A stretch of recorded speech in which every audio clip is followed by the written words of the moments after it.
매주 월요일 정치 현안을 품격 있게 토론해주고 계시죠. 품격 토론 함께해 주시는 두 분 소개합니다. 김성태 전 국민의힘 원내대표, 홍익표 전 민주당 원내대표 자리했습니다. 안녕하세요. 예, 네, 안녕하세요. 반갑습니다. 대선일 일주일여 남았습니다. 현재 현장 유세 분위기는 어떻게 보고 계신지 먼저 여쭙겠습니다. 홍익표 대표님. 예, 이제 선거가 막바지로 이제 접어들고 시작한 것 같습니다. 이제 이번 주 금토면 사전 투표 있고 하기 때문에 목금이죠. 목금이죠. 예, 29, 30. 예, 뭐 대체로 지금까지는 이제 특별한 변수가 남은 것은 결국은 이준석 김문수 두 후보의 단일화 정도가 남은 것 같고 마지막 남은 27일 3차 TV 토론 한 두 가지 정도가 마지막 변수가 되지 않을까 생각을 합니다. 실제로 아마 TV 토론보다는 아마 단일화 여부가 될 텐데 네. 뭐 우리가 계속 또 논의가 될 테니까 자세히 뒤에서 설명할 거고요. 현재 그 분위기상으로는 이재명 후보는 뭐 소폭 이제 아무래도 뭐 지지율 여론조사 일반적으로 나온 걸 보면은 그 정체 내지는 소폭 하락해서 조정된 형태 같고요. 그다음에 김문수 후보는 이제 보수층 결집이 이루어지고 상대적으로 약진된 것은 조금 이준석 후보의 상승세 증가율이 눈에 띄는데 현재로서는 그게 큰 대세를 뒤집을 만한 정도는 아니다. 판을 뒤집을 만큼. 그러니까 이재명 후보의 지지율은 제가 보기엔 그동안에 너무 도리어 많이 나왔던 게 어느 정도는 그러니까 서로 양당 구도 속에서 나올 만큼 자기 지지율이 나오는 것으로 정리가 된 것 같고요. 김문수 후보도 이제 자기 정당 지지율만큼은 확보하기 위해서 당초 한 20%대에다가 이제 지금은 30% 중후반 정도로 이제 안착돼 있는 상황이기 때문에 이런 구도가 그 단일화 여부와 관련된 변수가 없으면은 제가 보기에는 막판까지 큰 변화 없이 고착되지 않을까 이렇게 보입니다.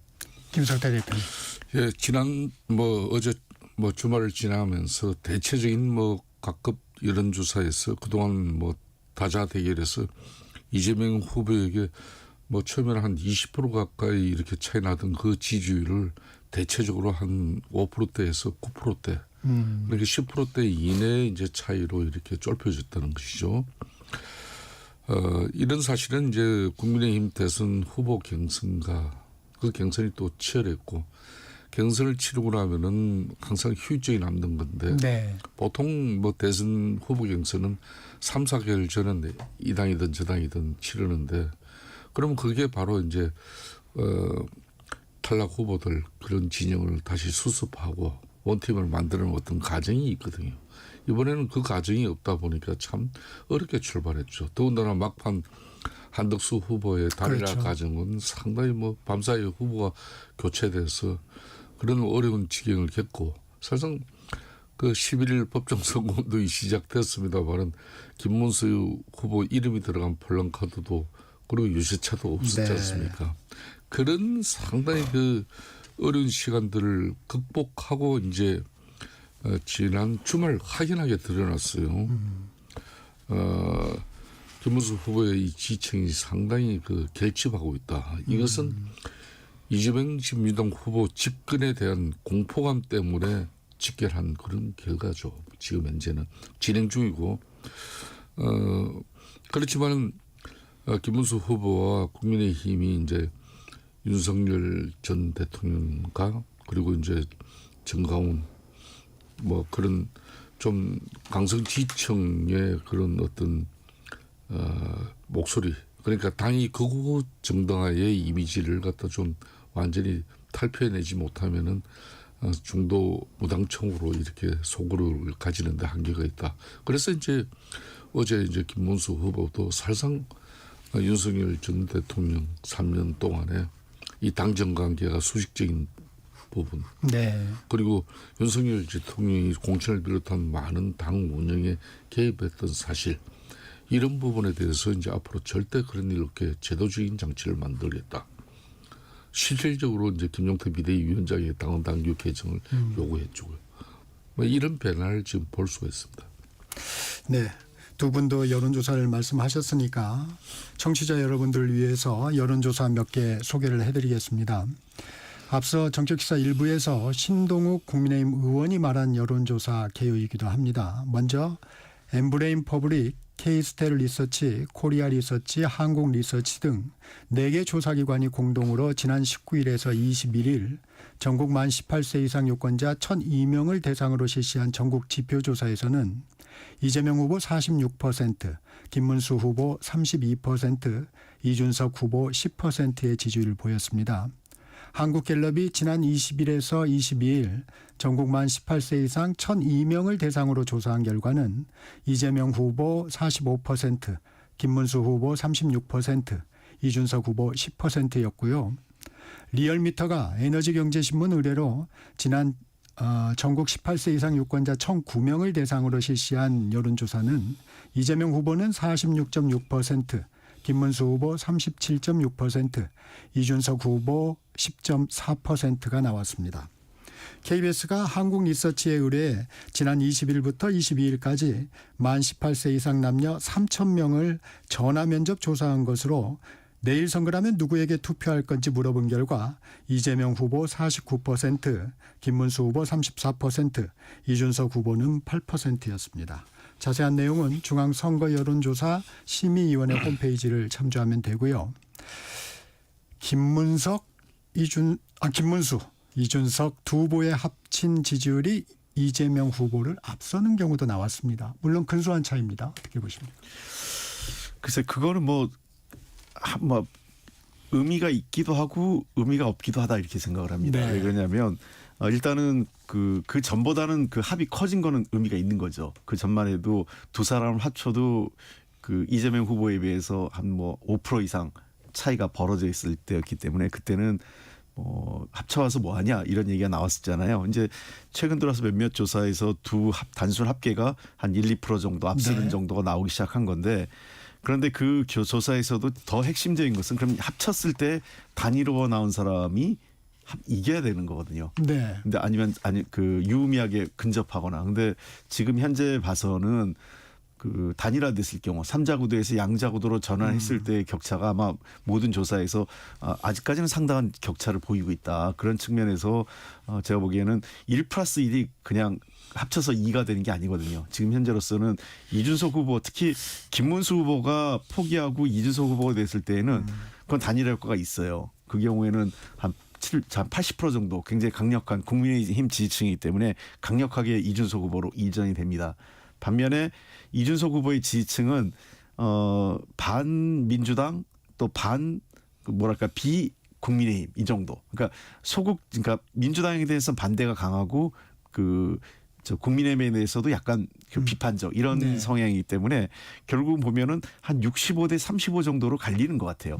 그러니까 한 이준석 후보를 10%라고 보면 한 네. 6.5%는 그 김문수 후보에게 한 3.5%는 이재명 후보에 가기 때문에 그 단순의 합이 그렇게 큰 시너지 효과를 내지 못하고 있는 건 아니냐 이렇게 보입니다. 김승태 대표님, 네. 지금 홍 대표님도 지적해 주셨는데 이 단순히 산술적 합산으로만 그 표가 움직이지는 않을 거다. 이건 어떻게 보십니까? 그렇습니다. 이제 김문수 후보와 국민의힘이 대선 막판 이 역전극에 이제 키로 살을 걸고 있는 그런 인수개혁 신당 후보의 이 단일화를 해도 1+1은 2라는 이런 도식적 결과로 각종 여론조사에서 그렇게 나타나지 않고 있는 거죠. 네. 즉 그러니까 이준석 지지율은 김문수와 이재명이 6대4 내지는 7대3으로 분점하고 있는 상태예요. 이런 행국임에도 이준석 후보와의 단일화는 필수냐. 이준석이 단일화에 의한 그런 정권 유지가 담보되지 않았고 또 김문수 후보와 국힘이 윤석열하고의 이런 철저한 단절 그리고 당의 자정 그런 대국민 사과 탄핵의 정당성에 대해 수용하지 않는 그런 상황에서 이제 정치 생명을 걸고 단일화에 응할 가능성은 이준석 현재 지금 개혁신당 후보 입장에서는 좀 낮다고 봐야 되는 거거든요. 그렇지만 이제 국민의힘 입장에서는 지금은 분명히 상당히 강력한 대세로 해서 지금 이재명 후보가 이제 국민의힘 후보와 그리고 개혁신당은 이준석 후보의 단일화만 이루어지면 그 시너지 효과와 함께 진짜 해볼 만한 이제 선거가 되는 거예요. 그 선거가 해볼 만해지는 결정적인 요인은 이재명 후보가 당선되면 그만큼 위험해진다는 거거든요. 그리고 이 절대 권력이라는 것은 정말 무섭지 않습니까? 지난 3년 동안 윤석열 대통령의 그런 타협하지 않는 그 대통령 통치 권력하고 또 과도한 이재명 중심의 이 입법 권력이 충돌이 이루어지니까 국정이 거의 마비되고 무기력해지는 건 지켜봤거든요.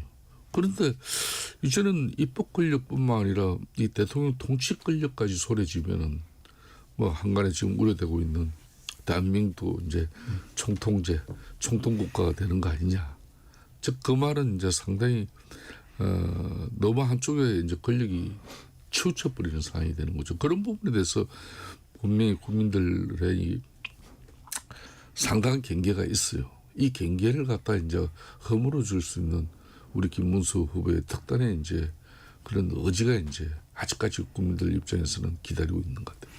홍표 대표님 하실 말씀이 있을 것 같은데 이재명 후보는 일 못하는 여소야대보다는 일할 수 있는 여대 야소가 낫다. 뭐 이런 얘기도 했습니다.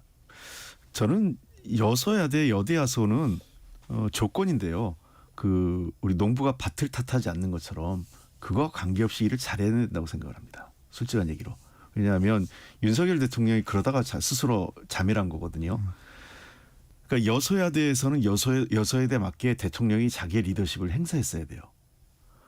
근데 이거를 그 구조를 현실로 인정하지 않고 야당의 존재를 인정하지 않으면서 계속 충돌했기 때문에 결국 일도 안 됐고 자기도 그 탄핵당한 거 아니겠습니까? 여대 야소가 되면 여대 야소 여당이 그 다수 의석이 되면 자연스럽게 일을 하긴 편하죠. 근데 일을 하기 편하다고 해서 민주적 리더십을 포기하면 그것은 반드시 심판받게 돼 있습니다. 국민들이 그렇게 놔두질 않아요. 우리나라 국민들은.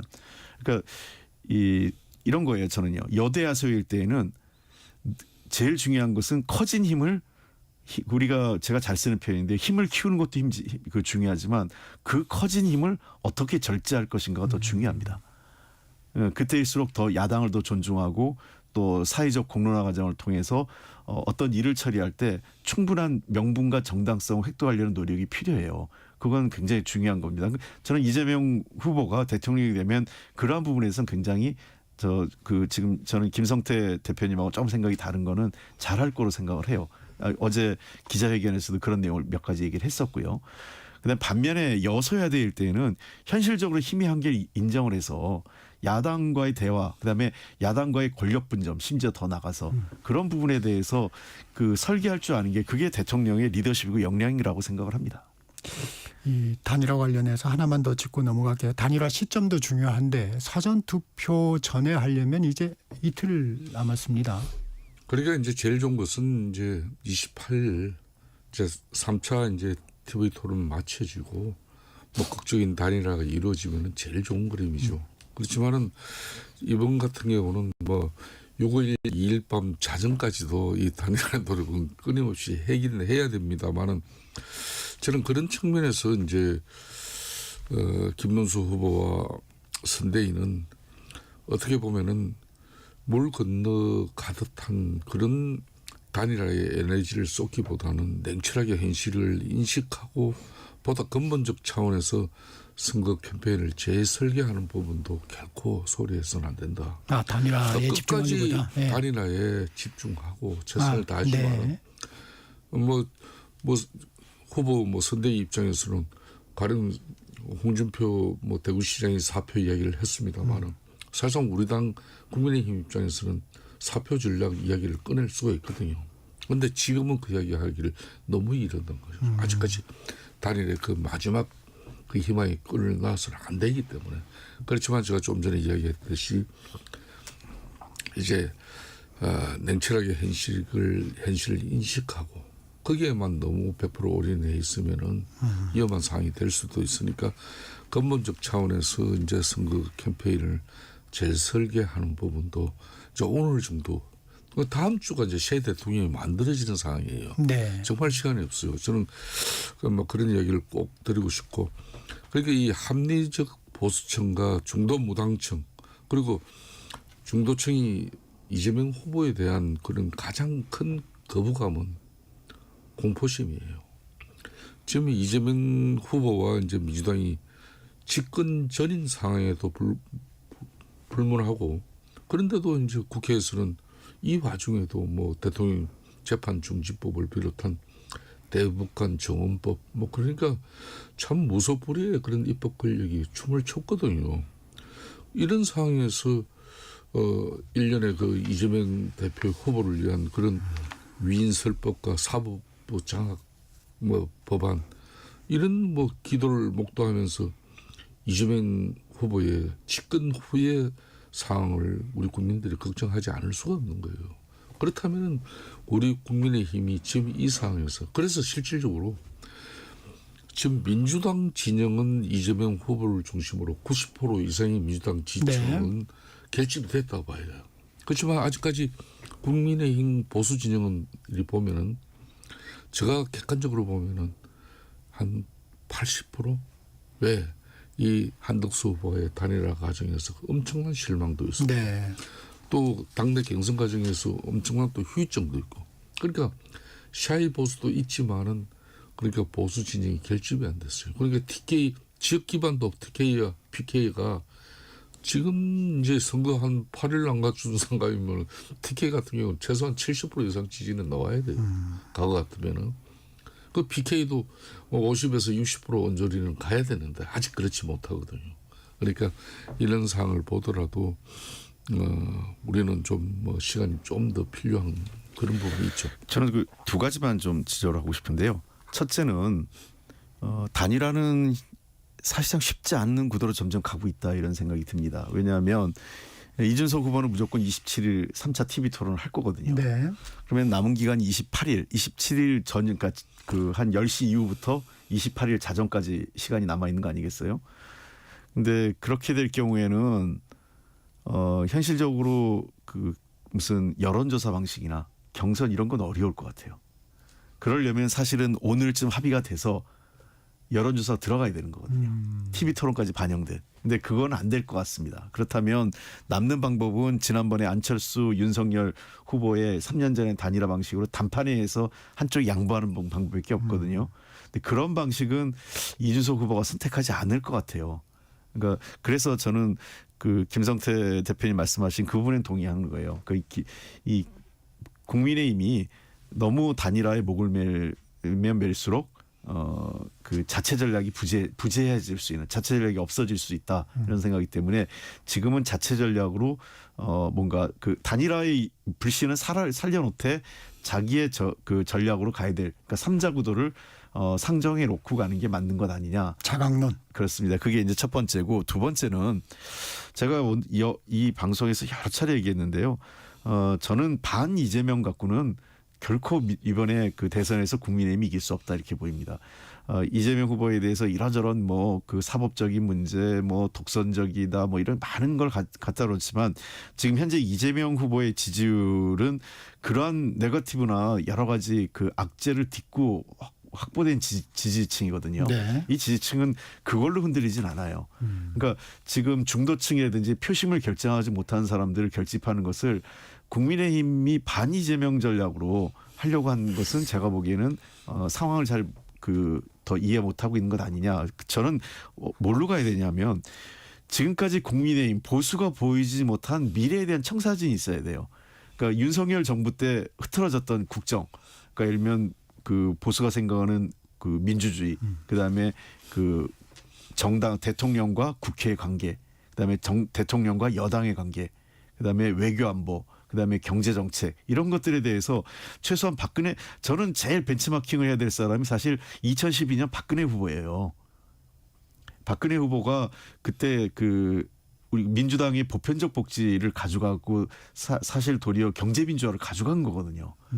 그리고 박근혜 후보조차도 그 대북 정책에 있어서 강경 일변도로 얘기하지 않았어요. 나중에는 도리어 집권왕으로서 강경 일변도로 좀 돌았었지만 도리어 대선 정책 때는 북한하고 관계에서도 나도 옛날에 김정일 만났었고 이런 걸 강조하면서 그 도리어 남북 관계에 대해서도 나도 뭔가 이 한반도 평화든지 이런 걸 전향적으로 할 수 있는 보수적 후보. 그러니까 훨씬 더 이런 거죠. 보수적 후보의 장점을 살리면서 내가 더 안정감 있고 균형감 있게 진보의 정책을 소화해낼 수 있는 보수 후보다 이런 걸 보여줘야 되는데 그러지 않고 있는 게 더 자기의 지지율을 막고 있는 거예요. 다시 정광훈 움직이고 전환길 움직이고 윤석열 전 대통령이 무슨 그런 영화 보러 가고 이런 움직임들이 더 위를 꽉 틀어막고 있는 거죠. 김성태 대표님. 네. 아까 말씀하셨지만 홍준표 전 대구시장이 이준석에 대한 투표는 사표가 아닌 미래에 대한 투자다. 이 부분은 어떻게 받아들여야 됩니까? 그러니까 홍 시장의 입장에서는 이제 뭐 그 깊은 속 내일을 어떻게 우리가 알 수는 없겠지만은 그 뭐 SNS 상의 그 짧은 문구의 내용을 뭐 있는 그대로 보면은 그러니까 이준석 계획신당의 지금 후보는 그러니까 분명히 한 집안 식구였는데 더군다나 그 상당히 그 보수의 취약성을 갖다가 이제 새롭게 패러다임을 대전환시키는 그런 당 대표가 되고 난 이에 일련의 그런 활동에 대해서 상당히 높은 업적과 또 평가가 있어요. 그럼에도 불구하고 윤석열 전 대통령과 우리 당은 아주 몹쓸 짓을 해서 그런 유능한 우리 보수 진영의 새로운 지도자를 갖다 네. 그냥 행편없이 쫓아온 거거든요. 그런 측면에서 니들이 반성하고 다시 이준석 계획신당의 그런 후보와의 관계를 위한 그런 존중의 입장을 가져라. 저는 그렇게 보고 싶어요. 오히려 예, 예. 그래서 이게 이제 이준석한테 찍어라 이 얘기가 아니고 예, 그렇습니다. 그래 해야 니들이 그렇게 목매고 있는 단이라도 일정 부분 접근이 되는 거지. 홍 시장은 그 이야기를 하고 싶었을 거예요 아마. 그런데 제가 그런 측면에서 아직까지 이제 선거 이제 오늘도 벌써 이제 뭐 눈이 떠버렸어 하면 벌써 카운트는 7일밖에 안 남아요. 그런데 이제 지금 현재 프레임 자체는 내란 후보, 내란 세력이라는 이 프레임을 우리는 가지고 있는 거고, 그럼 우리는 이재명 후보가 대통령이 당선되면 독재 권력이 된다. 그러니까 이 프레임에서 결국은 중도 무당층이 어떤 선택을 할 것이냐 이 싸움인 거거든요. 그러기 위해서는 이제 윤석열 전 대통령과 절연해야 된다는 게 오래전부터 저의 소신이고, 또 윤석열 측근 그런 호가호위 세력들이 우리 당에서 아직도 주도권을 쥐고 영향력을 행사하는 그런 모습은 바람직하지 않다. 당의 자정 노력을 제가 끊임없이 주문하는 이유가 여기에 있는 거예요. 그래야 기획신당 이준석 후보하고의 그런 접점도 이제 만들어질 수 있는 거고, 또 지금 현재 김문수 후보의 가장 큰 애로사항은 중도 무당층의 이펙이 그렇죠. 되고 있잖아요. 이걸 넘어야 소구력이 생기는 건데, 넘을 수 있는 소구력이 필요한 건데 기존의 이 방식까지는 안 된다는 겁니다. 그래서 이제 국민들에게 비춰진 그런 김문수 후배의 윤석열 그림자 후보라는 그런 잔상을 갖다 완전히 그냥 불식시켜 버려야 돼요. 그리고 부정선거 뭐 이런 뭐 주의자라는 그런 이미지도 이제 불식시켜. 그래서 어제 두 가지를 다 했어요. 네, 후보 맞아요. 자신이 사전선거 운동, 사전 투표하겠다는 거고, 그죠? 원래 부정선거론자는 이 사전선거가 제일 만학으로 봐요. 근데 그걸 정면으로 우리 후보가 부정선, 그거는 우리 당에서 책임지겠다. 나부터 사전선거 이제 투표하겠다. 그랬잖아요. 그리고 당이 아까 이야기했듯이 윤석열 대통령 선거기 후보 자신이 하겠다는 거거든요. 그래서 이런 부분이 이제 우리 국민들에게 어떻게 받아들일지 모르지만은 홍 시장의 메시지도 바로 그런 부분의 요구 아니었겠느냐. 저는 그렇게 보고 있습니다. 일단 그거부터 여쭤볼게요. 홍 시장의 행보는 어떻게 분석하세요? 그래서 많이 섭섭한 거죠. 사실 그 홍준표 시장이 당대표도 하고 대통령 후보도 되긴 했지만 본인이 생각은 또 제가 외부에서 봐도 일정 정도 그 타당해 보이는 거는 늘 그 소수 비주류였어요. 그 당내 주류가 아니었죠. 사실은 2017년에 대선 후보 될 때는 어차피 안 되는 선거에 어려운 선거에 그냥 나갔다 이렇게 보여요. 그리고 반면에 그 제일 상처를 사실 홍준표 시장이 받은 건 3년 전 윤석열 후보하고의 경선이었죠. 네. 경선에선 민심에선 이기고 당심에서 졌거든요. 그러니까 그 결국은 그때 당내 주류 그 일부 그 당권파 주류들이 홍준표보다는 윤석열을 선택하는 것이 당권을 지는데 훨씬 더 유리할 거다 이런 판단을 했다 이렇게 봐요. 지금도 똑같다고 봅니다. 홍준표 후보가 만만해 보이고 뭐 시체말로 좀 더 맘대로 하기 어려우니 한덕수 후보를 선택하려고 했었고, 그러니까 그 홍준표 시장 입장에서는 이 사람들이 어떤 뭐 나라의 미래나 어떤 그 소위 그 정당으로서의 집권 전략보단 그 얼마 안 되는 그 뭐 누가 얘기했죠? 그 뭐 권성동 원내대표가 있네. 알량한 뭐 당권이나 네, 챙기려고 그런 것 아니냐는 거예요. 그러니까 지금도 계속 뭐 사실인지 아닌지 모르겠지만 일부 언론에 보도된 자기들끼리 폭로한 거지만 당권 거래 제안을 네네. 이준석이 후보에게 했다 이런 것 자체가 지금 아직 정신 못 차리고 있구나 이런 생각입니다.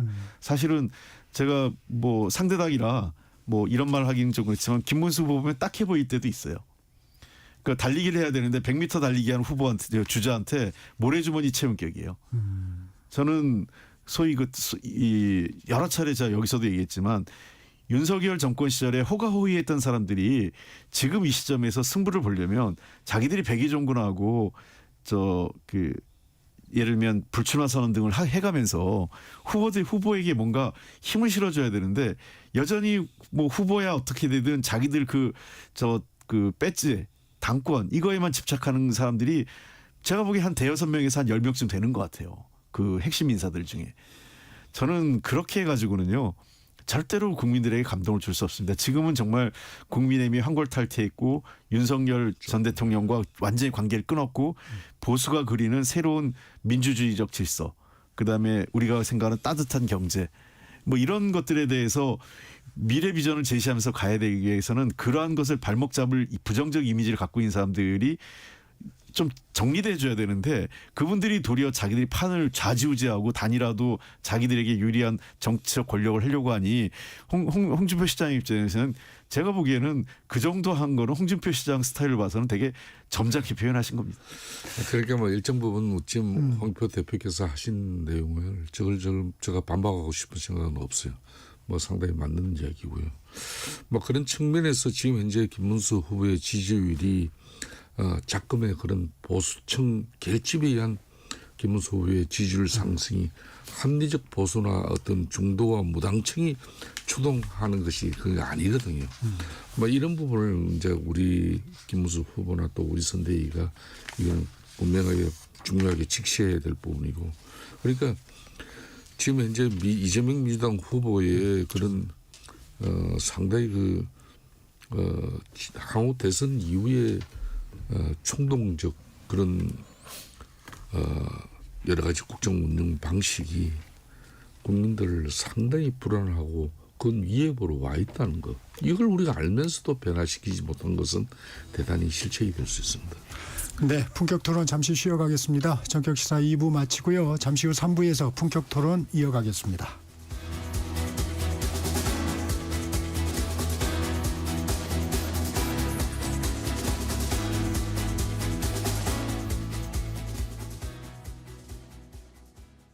잠시 후 8시 반부터 일부 지역국에서는 해당 지역 방송을 보내드립니다.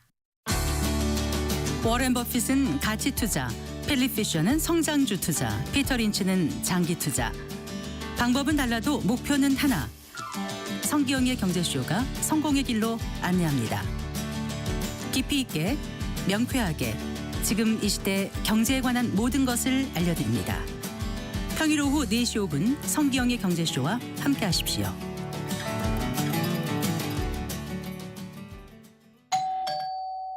편지 왔습니다. 퇴근길 지친 당신에게 힘이 되는 뉴스를 전해드립니다.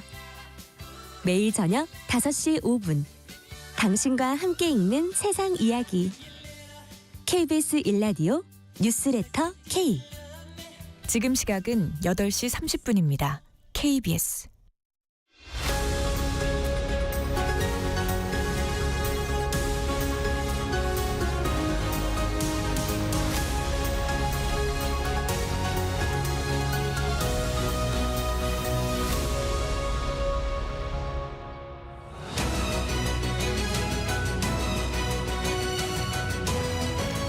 본격 토론 이어가겠습니다. 김성태 전 국민의힘 원내대표, 홍익표 전 민주당 원내대표 함께하고 계십니다. 김성태 대표님, 예. 단일화 얘기 조금만 더 해보고 넘어가겠습니다. 국민의힘 김용태 비대위원장이 이준석 후보의 공동정부 100% 국민 경선을 제안을 했습니다. 김문수 후보는 정치개혁 공약 중에서 국무위원 3분의 1을 40대 이하로 임명하겠다. 40대 총리도 자연스러울 정도로 세대교체하겠다고 밝혔습니다. 내놓을 건 다 내놓은 거죠. 그런 거죠. 그러니까 이제 사실상 이준석 계획신당 후보의 마음을 움직이는 것은 계획신당 이제 실무진이라든지 우리 당 의원들이 여러 형태로 아마 접촉됐어요. 또 이준석 후보 자신을 또 움직이기 위해서 뭐 지금 이준석 후보 같은 경우는 이 유세를 마치고 또 국회의원회관에 이렇게 들어가면은 자신의 유튜브 방송을 위해서 들어가거든요. 그럼 그 시간에 가서 또 단일화를 이야기를 꺼내시는 분도 계십니다만 네. 저는 이렇게 뭐 물리적이고 정치공학적인 어떤 그런 내용 가지고 단일화는 사실상 단일화 요건을 만들어간다는 것은 저는 쉽지 않다고 봐요. 그러니까 그래서 처음 접근부터가 흔히 말하는 친윤 인사들이 당권을 접수해라. 우리가 돕겠다. 뭐 이런 이야기가 나왔다는 자체가 잘못된 거죠. 그 다음에는 또 국무총리 이야기 나오고 뭐 지금 뭐 공동정부하고 또 40대 뭐 이런 저는 큰 의미가 저는 없다고 봐요. 더 본질적으로 중요한 것은 이재명 후보가 만일 당선이 되면은 그 위험성에 대해서 같이 이제 공감을 하는 그 처절한 진정성이 있어줘야 되는 것이죠. 막 그런 측면에서 그 처절한 진정성이라는 것은 지금 현재 특히 국민의힘이 지금까지의 어떤 단일화에 뭐 이렇게 이준석 계획신당 후보에 던지는 그 메시지의 이 방식이 계속 정치공학적이고 뭐 물리적인 그런 조건 가지고 이걸 성사시키는 거. 그 격신당 이준석 후보를 저는 접근한 방식부터 틀렸다고 봐요. 그렇기 때문에 앞으로 남은 이제 한 뭐 5일 정도 저는 마지막 시간이 있다고 보는데 이 시간 동안은 같이 옛날에 한솥밥에 밥숟갈을 들고 밥을 먹었던 사람으로서 지금 이제 뭐 지금 이 뭐 이재명 후보의 대세론이라는 것은 그거는 뭐 다들 한결같이 인정하는 뭐 지금 현 상황 아닙니까? 이걸 극복하기 위해서는 때로는 우리 자신의 모든 기득권을 내려놓을 수 있는 그리고 윤석열 정권 3년 동안의 그 당정이 국민들에게 정말 볼상사는 이 모습에 대한 처절한 자정노력이 남아줘야 되는 거예요. 그래야 그게 그런 것들이 단일한 명분이 되는 것이지 그런 가운데 이재명 후보가 만일 지금 대통령이 되면은 지금 현재 보고 있지 않느냐. 위인설법을 통해 가지고 이미 사법 독립도 그냥 침해돼 버리고 그게 입법 권력이면 다 할 수 있는데 거기다 대통령 권력까지 엎어버리는데 뭐 사법부가 뭐 무슨 용 빼는 재주가 있다고 버팁니까? 그런 위험성이 일정 부분 우리 국민들이 다 인식하고 있는데 그렇기 위해서는 우리 자신이 모든 기득권을 내려놓을 수 있는 그런 처절함이 있어야 이 단일화도 접근이 되는 겁니다. 그러니까 절대 뭐 어떤 뭐 장관 자리가 어떻고 뭐 이 총리 뭐 당권 이런 이야기 모두 부질없는 얘기예요. 이 제안은 어떻게 보셨습니까? 제안이나 공약. 김용태 비대위원장하고 김문수 후보의 정치개혁 공약 중에 나타난 총리. 네, 그 사실상 이준석 후보한테 총리를 주겠다 이런 얘기를 하면 그 후보 매수가 돼가지고 불법이거든요. 그러니까 이걸 돌려서 40대 총리론 얘기한 것이기 때문에 사실상 이거는 제가 보기에는 뭐 자리를 제한하는 방식은 적절치 않아요. 근데 물론 공동정부로는 뭐 할 수 있다 보는데 저는 이제 뭐가 중요한지 모른다고 생각해요. 저는 뭐 지금 김성태 대표님 말씀에 전혀 저도 이의를 달고 싶지 않아요. 그러니까 먼저 아까 제가 얘기했지만 자신의 환부를 도려내는 그러니까 스스로 환골탈태해서 그 윤석열 정권 실패에 따른 탄핵된 정부에 대한 그 당정 관계에 대한 실패에 대한 책임 있는 사람들이 스스로 자기 거취를 정하지 않은 상태에서 그대로 있으면서 그리고 그분들이 과거 몇 년 전에 이준석 대표를 파렴치범 만들어가지고 쫓아낸 사람들 아니에요. 당에서. 근데 어떻게 그 뭐 그런 사과 몇 마디 하고 아이 없던 일로 하자 이런 식으로 그 합칠 수가 있겠어요. 저 같아도 그거 쉽지 않을 것 같아요. 그러니까 저는 그 먼저 그 국민의힘의 스스로 자정 노력, 그다음에 황골 탈퇴가 선행돼야 되고 그 이후에 단일화 문제가 돼야 되는데 그러기에는 시간이 너무 많이 부족했다. 사실은 탄핵과 동시에, 그러니까 4월 4일 탄핵과 동시에 신속하게 대국민 사과와 자신들의 그 개혁, 당의 개혁이나 책임 있는 사람들의 이선 후퇴하고 백의종군 등이 선행됐어야 되는데 이제 와서 하기에는 제가 보기에 시간이 많이 늦었고 시간이 없습니다. 사실은요. 김문수 후보의 대통령 당무 개입 원천 차단 이 의지도 타이밍이 너무 늦었나요? 예, 저는 뭐 그건 뭐 의미는 있다고 생각하는데 그 진정성이 없어 보이는 거죠. 아까도 얘기했지 않습니까? 뭔가 그 우리 국민들은 왜 우리가 인사가 많사라는 얘기를 많이 하잖아요. 정권이 장관 임명하면서 잘하면 그 지지율이 올라가고 장관들 총리나 장관 임명 잘못하면 지지율이 한 명이 임명할 때마다 1~2%씩 떨어지거든요. 정권 초기에. 그 핵심적인 이유는 아무리 말을 해도 어떤 사람을 쓰느냐를 보고 그 사람의 진심을 믿고 보거든요. 우리 국민들께서는. 그렇기 때문에 지금 당무 개입 차단 뭐 한다 하더라도 원래 그거에 익숙했던 사람들이 그대로 버젓이 있는데 그게 되겠냐는 진정성의 문제가 있는 거죠. 김석태 대표님, 예. 이재명 후보 정치 보복을 안겠다고 또 발언을 했습니다. 어제 기자간담회에서 내란 세력의 죄는 단호하게 벌하되 특정인을 겨냥한 정치 보복은 결단코 없을 것이라고 했는데 이 부분은 어떻게 보셨습니까? 저는 뭐 이재명 후보 입장에서는 뭐 가장 뭐 현실적인 뭐 그런 상황에서 가장 현실적인 이야기를 한 거죠. 그러니까 지금 현재 민주당 지금 현재 대선 전략 자체가 결국은 어떤 경우든 이 내란 프레임에서 김문수 후보 국민의힘 당신들은 빠져나가지 못한다. 그걸 공고하게 지금 지키고 있거든요.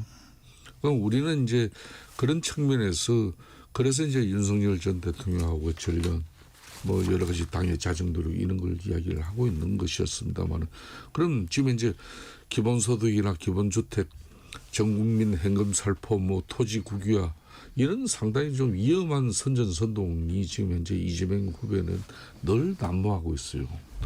그런 가운데 불과 얼마 전까지 국회 입법권력은 재판중지법, 대법관 정원법 그렇게 모든 걸 총동원해서 이재명 후보가 앞으로 대통령 당선되고 나면은 사법적 리스크는 아예 원천적으로 이제 찾아볼 수가 없게 만들 거예요. 이런 위인설법을 이미 준비하고 있는데 만약 이재명 후보가 대통령 당선되면은 이 거부권 행사하겠습니까? 그러니까 그 자체부터가 이제 입법 그리고 행정 문제는 사법까지 전부 한 사람의 손에 좌지우지된다는 거죠. 이거야말로 상권이 다 이제 한 사람 손에 가면 그건 총통국가죠. 총통제죠. 신동국 대변인 단장이 얘기하기를 이 내란 극복을 강조하는 거 어차피 내란 관련해서 내란 극복 과정에서 자연스럽게 정치 보복이 이루어진다 이런 얘기를. 당연히죠. 그 내란 이 세력들 이 부분에 대해서는 국민적 책임을 묻겠다는 게 초질간 이재명 후보의 초질간이에요. 또 그건더나 이제 앞으로 지금 뭐 경제 상황이 엄청 안 좋기 때문에 서민들 살리고 소상공인 자영업자 중소기업 살리기 위해서 엄청난 이제 국가 조정을 통해서 이제 경기를 부양할 거예요. 이것도 12.3 비상계엄 때문에 이 경제가 이렇게 나빠졌으니까 여기에 대한 책임 반드시 묻겠다. 천만억짜리 국가 재정이 투입됐는데 이걸 그 책임을 묻지 않고 이렇게 넘어간다고 해서 말이 안 된다. 그걸 보고 어떻게 정치 보복이라 그래요. 그러니까 이런 방식 내란을 두 번 다시 그런 비상계엄 같은 이런 잘못된 통치 권력이 행사되지 않게끔 이런 발본 시행을 하겠다. 그걸 어떻게 또 정치 보복이라고 그러냐.